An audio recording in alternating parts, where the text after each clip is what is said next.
Bonjour et bienvenue dans ce troisième module intitulé « Travailler l'écrit avec ses apprenants ». Vous savez que lire ne consiste pas à identifier des lettres, à les additionner et à former un mot, puis à combiner ce mot au mot suivant et, lorsqu'on arrive au point final, à former une phrase et ensuite, de phrase en phrase, à former un texte. Au contraire, quand nous lisons, nous saisissons les mots, les phrases et même des portions de texte de manière globale. Lire consiste aussi à émettre des hypothèses, puis à les vérifier et à en émettre de nouvelles sur ce qu'on n'a pas encore lu. Cette démarche qui nous permet, dès le début de la lecture, d'accéder au sens global d'un texte est beaucoup plus rentable que la lecture mot à mot.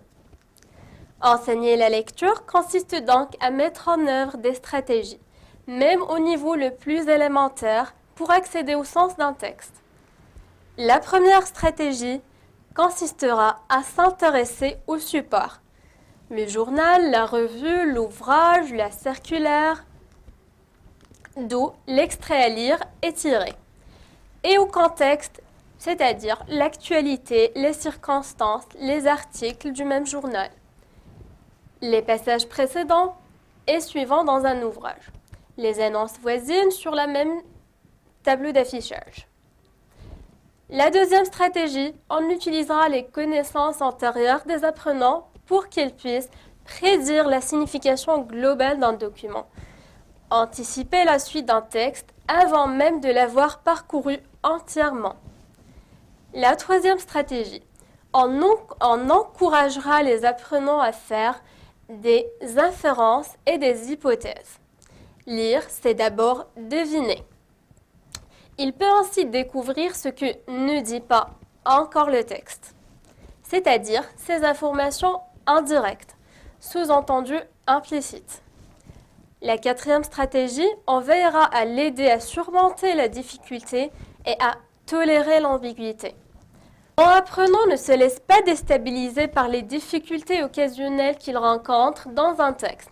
Si un mot ou une phrase lui échappe, il continue sa lecture en espérant que sa signification se précise par la suite.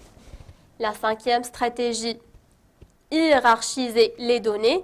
Il est important de savoir lire rapidement un texte pour avoir une idée générale du sujet qu'il aborde, puis en dégager les informations principales en négligeant les détails.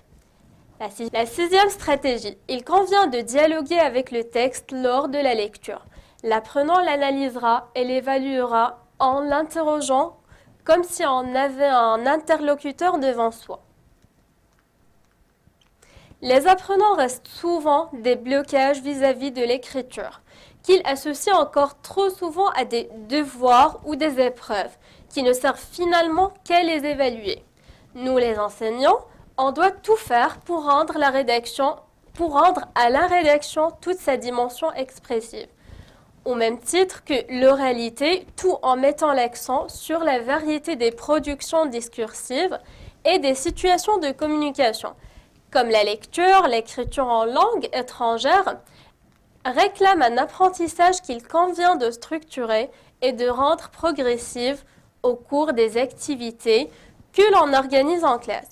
Pour faciliter l'écriture, on décompose généralement la rédaction d'un texte en 3 étapes, au cours desquelles l'apprenant mobilise plusieurs types de connaissances et de compétences sur le plan référentiel. La rédaction d'un texte en 3 étapes, au cours desquelles l'apprenant mobilise plusieurs types de connaissances et de compétences sur le plan référentiel concernant le sujet abordé, lexical, syntaxique, discursif ou textuel.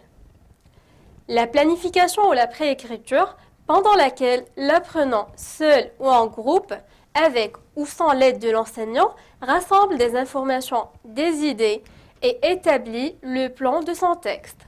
Selon le plan établi, les données qu'il a rassemblées. Troisièmement, la réécriture et la révision au cours desquelles il relit ce qu'il a écrit et amende son texte avant et après l'avoir soumis à des tiers. En outre, l'enseignant aidera ses apprenants à bien comprendre le projet d'écriture aussi banal que cette recommandation puisse paraître, il faut s'assurer que l'apprenant est bien saisi pour chaque tâche d'écriture qui est écrit à qui, dans quel contexte, pour dire quoi, avec quel objectif. Notons que l'activité motive davantage si l'écriture est justifiée par un réel projet de communication. Préparation d'un courrier d'un journal par exemple. Et pas simplement par un exercice linguistique destiné au seul professeur.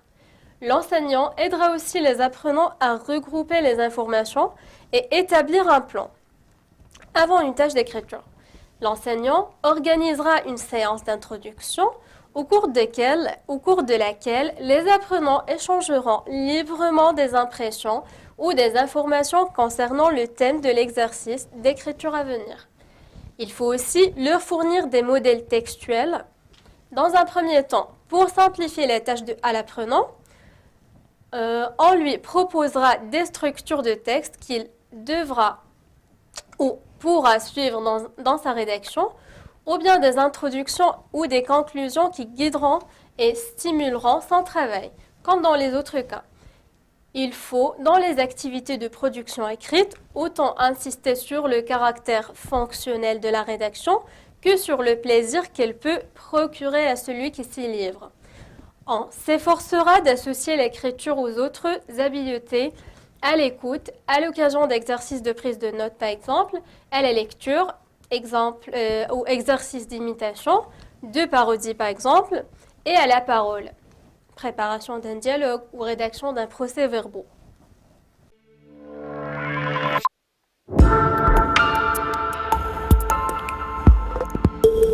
Video different.